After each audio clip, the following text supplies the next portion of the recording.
Hello students. Now in this video we will study about the concept of capacitance, but before going for the capacitance we have many other things to discuss. For example, you can see here I have written conductors and insulators. The first thing is that what is capacitance? Generally electrical capacitance is related to storage of electrical charge. Storage of electrical charge. Now if we study about conductors, the materials or the substances which allow the flow of electricity through it them easily, then when external electric field is applied are called conductors. You can say the examples are silver, aluminium, copper.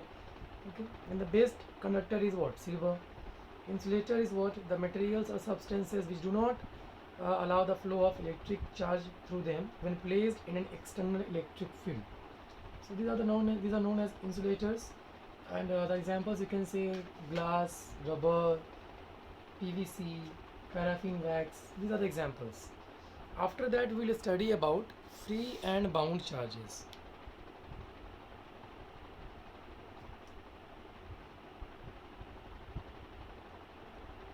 Now, what are free and bound charges?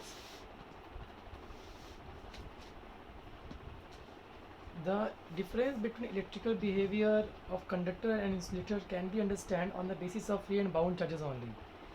The electrons in the outermost shell of an atom are loosely bound to the parent nuclei, so they move freely inside the metal. When electric field is applied, then these electrons move in a direction opposite to the field. The positive ions, which consist of nuclei and electrons of inner shells, remain held at their fixed position. These immobile charge constitute the bound charges. Okay. Now we know the electrolyte, both positive and negative ions act as a charge carrier. However, their movement is restricted by the external electric field and electrostatic force between them. So, how can we differentiate between conductor and insulator on the basis of free and bound charges? As you can see, I have written free below conductor and bound below insulator, because conductor is conductor and conductor can allow the flow of electric charges through it because of the presence of free charge carriers which can move easily inside the metal.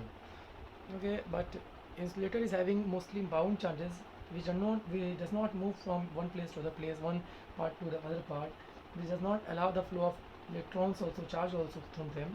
That is why the insulator behaves like that. Okay, now we will study about behaviors of conductors in electrostatic field.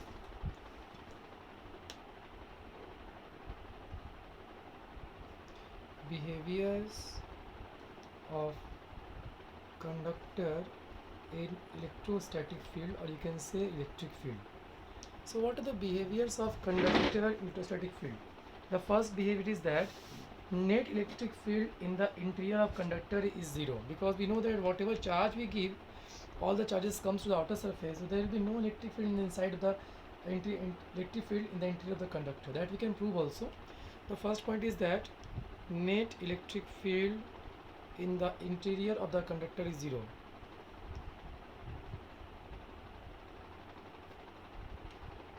Okay, we know that conductor contains large number of free electrons, and when the conductor is placed in an external electric field, then the electrons will move in a direction opposite to the applied field.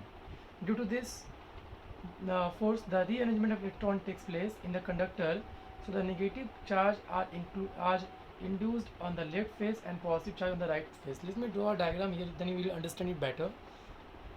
Suppose this is a positive plate and this is a negative charge plate.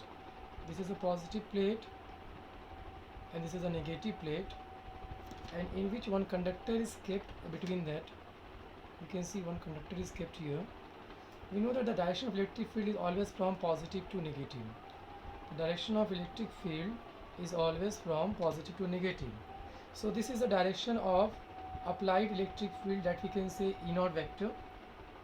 Okay, and because of that, what will happen, that it will attract, that this positive side will attract negative charges towards it, and this negative side will attract the positive charges towards it in the conductor.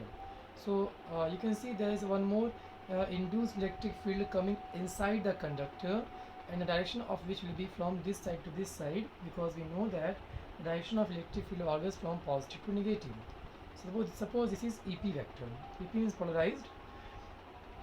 These charges are called induced charges. This field is called induced electric field. This will they will set up their own electric field, as you can see here, EP vector, which will be equal and opposite to the applied electric field. So in the interior, the E naught and EP will be equal and opposite. So if they are being equal and opposite, the net electric field will be zero, I guess. So this is how we can prove that net electric field in the interior of a conductor is always zero. Now number 2 property is that electric field just outside the charged conductor is perpendicular to the surface of conductor at every place. Electric field just outside the charged conductor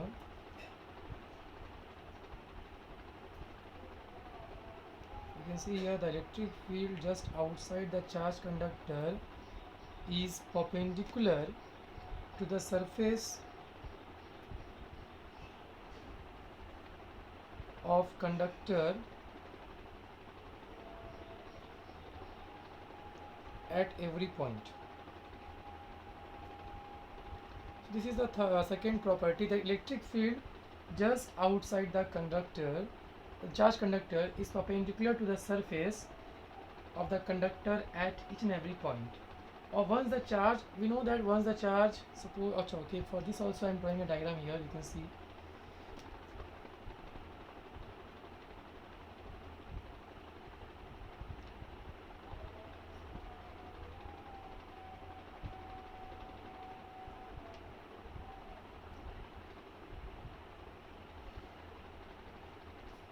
Once the charge on a conductor are rearranged, then according to electrostatic condition, the flow of charge stops, which means that the conditions are static. Therefore, the component of electric field along the tangent to the surface of conductor must be zero. I repeat myself. We know that after the rearrangement of the conductors of the electrostatic condition, the flow of charge stops, which means that the conditions are what? Static now, because there is no electric field. Therefore, the component of electric field along the tangent or to the surface of the conductor must be zero. That is, E cos theta must be zero. And when it can be zero, it can be zero only if the value of theta is 90 degree, because we know that the value of cos 90 is zero. So therefore, we can prove that electric field just outside the charged conductor is perpendicular to the surface of conductor at every point. Now we will study about the third property.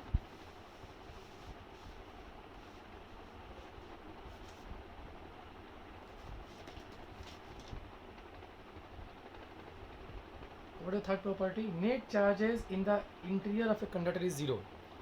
Net charge in interior is zero. We know according to Gauss theorem that E vector dot ds vector, that is the closed integration of electric field, closed integration of any electric field or surface integral of electric field around any closed path is q by epsilon naught. Since in the interior of the conductor we know that electric field is zero, therefore q by epsilon naught should be zero, which is possible only when the q can be zero, because epsilon naught is having a constant value which cannot be zero. So we can say that net charge in the interior of a conductor is always zero. Number 4, charge always resides on the surface of the conductor. This is very important. Charge always reside on the surface of the conductor.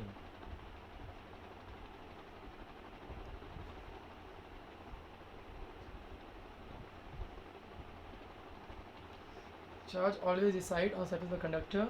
We know that. So okay, for that also I can draw a diagram here. This is a conductor, the interior of which we know there is no electric field, it is zero. So where the charges have gone? The charges have gone through to the outer surface. This is E, this is also E, which we are showing like this because we know that electric field is always perpendicular outside the charged conductor. Suppose some extra charge is given to the conductor. Okay, consider a Gaussian surface inside the conductor just near to the outer boundary. Since electric field in the internal conductor is zero, therefore electric field is zero, so the flux will also be zero. The flux will also be zero. If the flux is becoming zero, it means what? Q is be zero.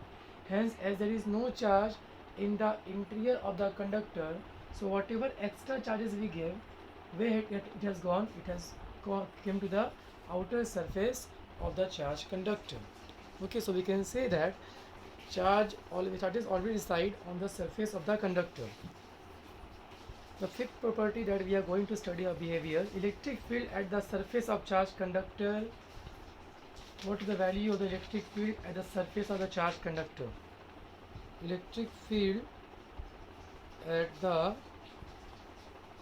surface of charged conductor. So what is the electric field at the surface of charged conductor? Consider a charged conductor of any shape having surface charge density sigma at any point on its surface. To calculate the electric field at any point, choose a Gaussian. We can choose a Gaussian surface very easily. To calculate that is a short cylindrical about the point. We can short cylindrical about the point we can choose, because cylinder is also closed surface, and that will act as a Gaussian surface. The cylinder lies partly outside the conductor. The cylinder that we will choose, okay, I am drawing a diagram here that will also give you a good idea.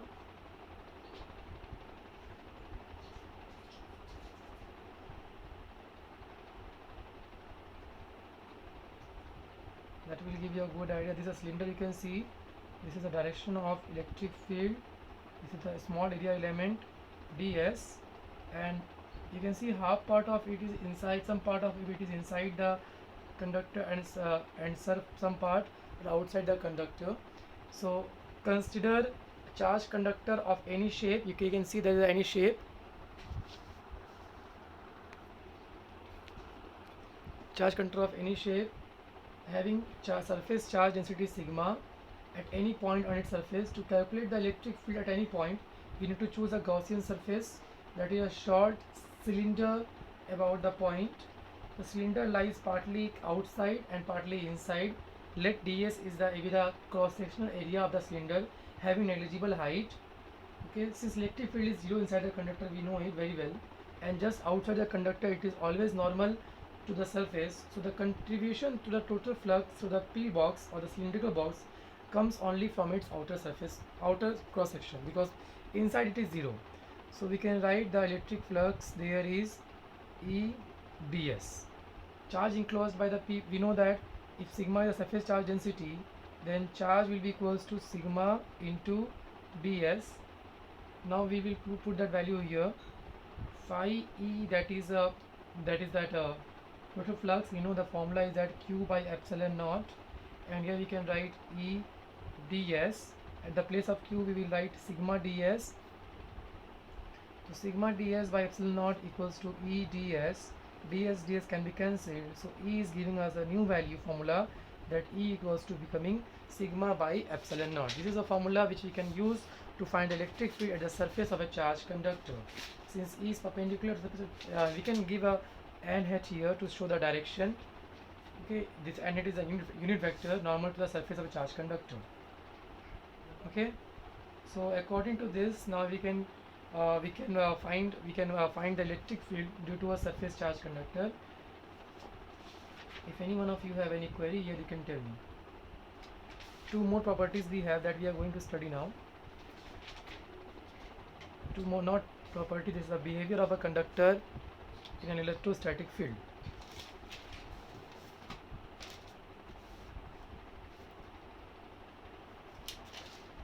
This was 5. Now number 6 we are going for. What is number 6? Electric potential is constant for entire conductor. We have already done this topic yesterday. Electric potential is constant for the entire conductor. And how we can do that? We know that E equals to minus dV by dr, and if E is 0 inside the conductor, so dV will be 0, and dV can be 0 only if V is a constant term. So we can say that electric potential is a constant term for entire conductor. One more property that we have, surface charge density is different, that is a distribution of charge is different at different points. Distribution of charge is different at different point. Distribution of charge is different at different points, which is also known as that surface charge density is different at different point. And how can we know that? We know that sigma equals to charge by area. So the places where the area is more, the pointed ends are there the density will be uh, area is less, the pointed ends are there, the area will be less, and if the area will be less, the density will be more, there will be more charges. And suppose if at any blunt shape or a flat shape where the area is more, if the area is being more, then the density will be less, and the concentration or the density of charge at that point will be very less. Okay, now we are going to study our next topic, which is electrostatic shielding. Now we are going to study our next topic, electrostatic shielding. The phenomena of protecting a certain region of space from external electric device. Suppose if you want to keep something protected from some external electric field, is called electrostatic shielding or screening. I repeat myself, the phenomena of protecting a certain region of space from external electric field is called as electrostatic shielding or screening. To understand it better, let us draw a diagram.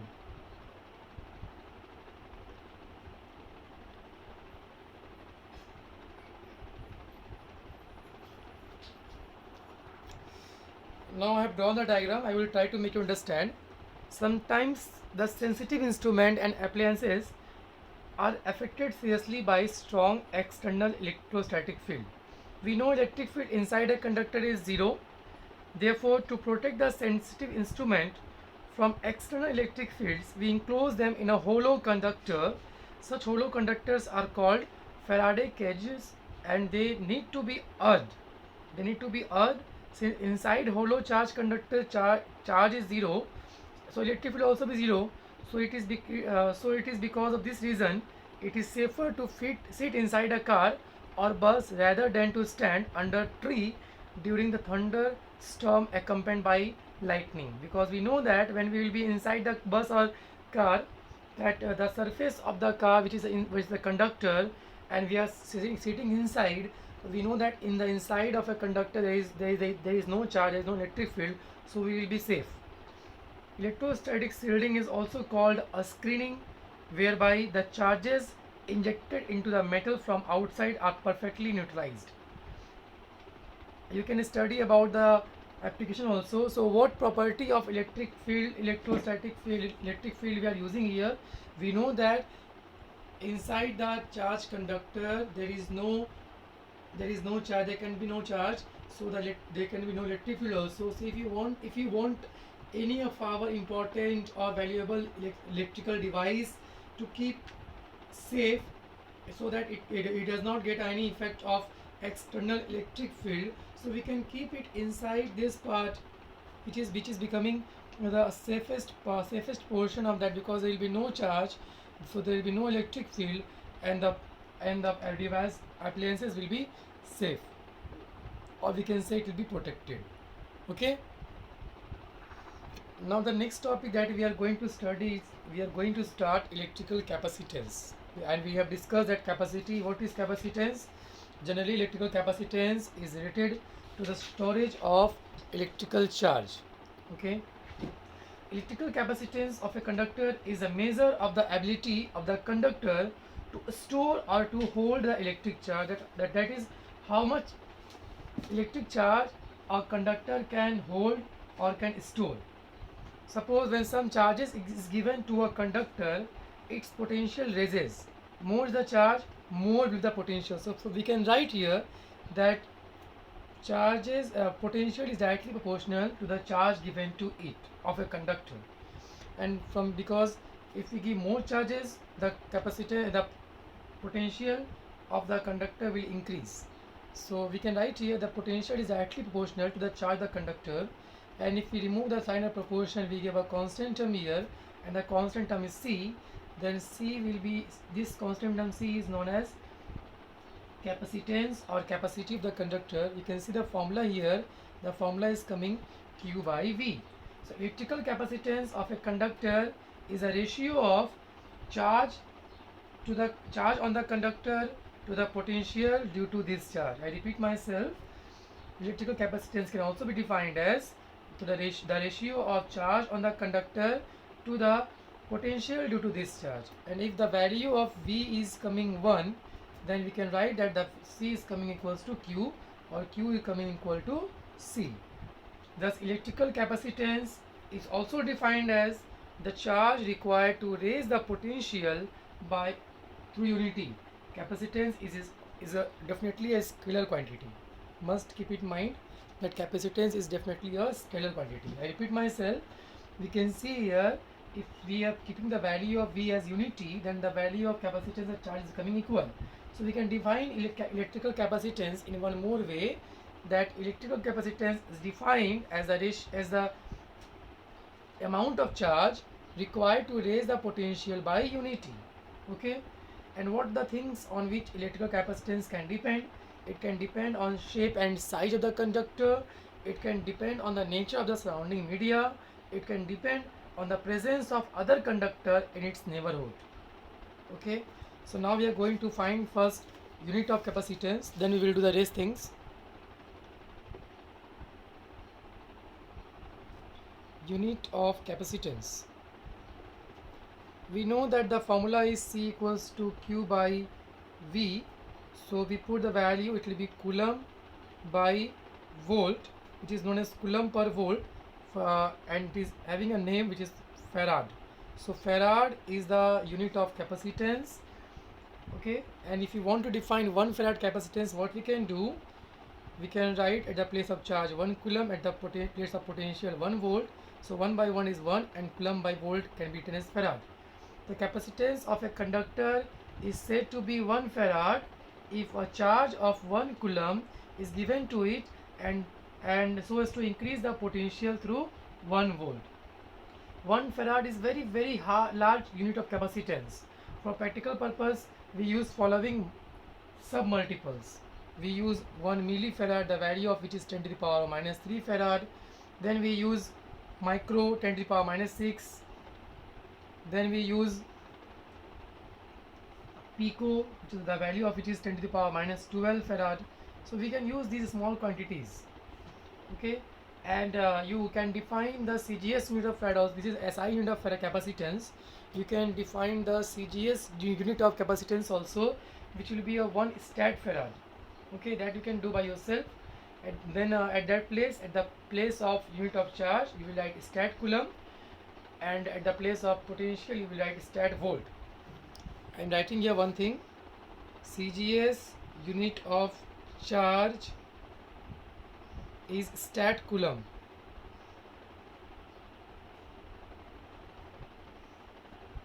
and of potential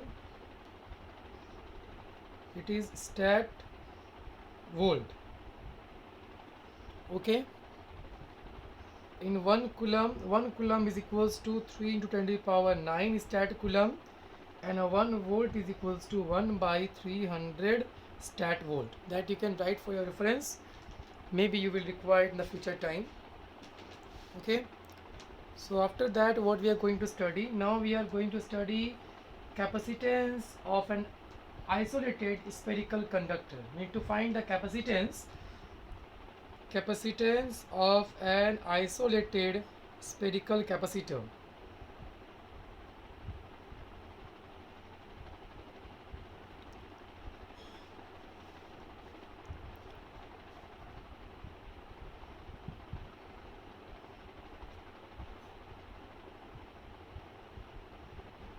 So we are going to find the capacitance of an isolated spherical conductor. Suppose the spherical conductor has been given a charge plus Q, and all the charges, whatever is given, we know that all the charges will come to the outer surface. Suppose the radius of the sphere is small r. So consider an isolated spherical conductor of radius small r. Let a charge q is given to the conductor. This charge spreads uniformly over the outer surface of the sphere, whether the sphere is hollow or solid. Let the charge q is concentrated at the center of the sphere. So in order to find capacitance, we know that we need to find q and v. Q we have been already given. We need to find v. So at the surface of the spherical conductor, the value of potential will be what? The value of potential, we know that 1 by 4 pi epsilon naught into charge by distance. The distance is equal to the radius. So C will be equals to Q by V. At the place of Q we will write Q. At the place of V we will write the value that we got here, and it will be C equals to 4 pi epsilon naught R. You can see here that 4 pi epsilon naught is a constant term having the value 1 by 9 to 10 to the power 9. So if you remove this constant term, we can say that C is directly proportional to small r. So we can say here that capacitance of a spherical conductor is proportional to its radius. Larger is the radius of a sphere, more will be its capacitance. Okay. So this we have only done for spherical conductor, and that too on the surface of the conductor. We have many other cases where we need to find the capacitance of other things, and there will be many other cases also. Okay, but before going to that, I need to solve one numerical, and I find this numerical important every time I do it. Every time I see this numerical, I find it important. Okay.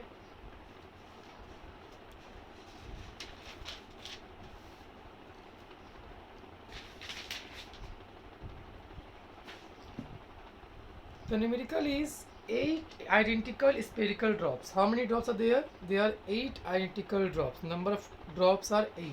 Spherical drops are there, each carrying a charge of 1 nanocoulomb.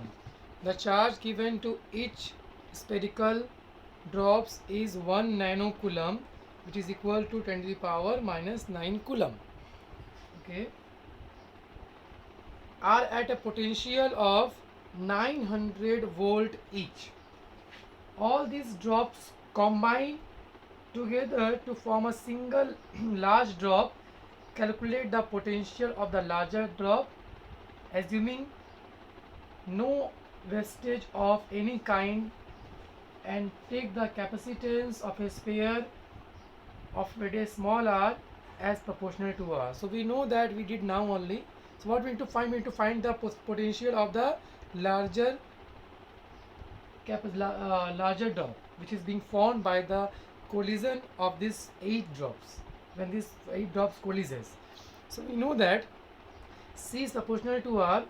So C will be equals to KR, where is a K is a constant, and K we saw in the previous derivation that the value of K was 4 pi epsilon naught, that we can do. Now charge on each spherical drop. So first we will find the charge on each small drop. So we know that Q equals to C into V. The value of C is KR and the value of V is 900. So charge on each spherical drop is KR into 900 coulomb. Charge on larger drop will be, we need to multiply it by 8. So the charge on the larger drop will be 8 into KR into 900, that is 7200 KR coulomb. Let R be the radius of the larger drop. In that case, we know that whenever any numbers of spherical drops will combine to form a larger drop, the volume of all the smaller drops together will be equal to the volume of the larger drop. So in that case, I think we can write 4 by 3 pi r cube equals to 8 into 4 by 3 pi small r cube. Capital R is the radius of the larger drop and small r is the radius of the smaller drop. So we can find relation from here that capital R will be equals to 2 into small r. So capacitance of the larger drop will be what? K into 2R, that is 2KR. Hence potential of the larger drop will be charge. The total charge, that is 7200 KR divided by capacitance, that is 2KR. It will cancel out each other. and the answer will be 3600 volt. There are many numericals like this. You can do it. I have done one numerical for yourself. This is for your reference. You can do more numericals from here. Okay.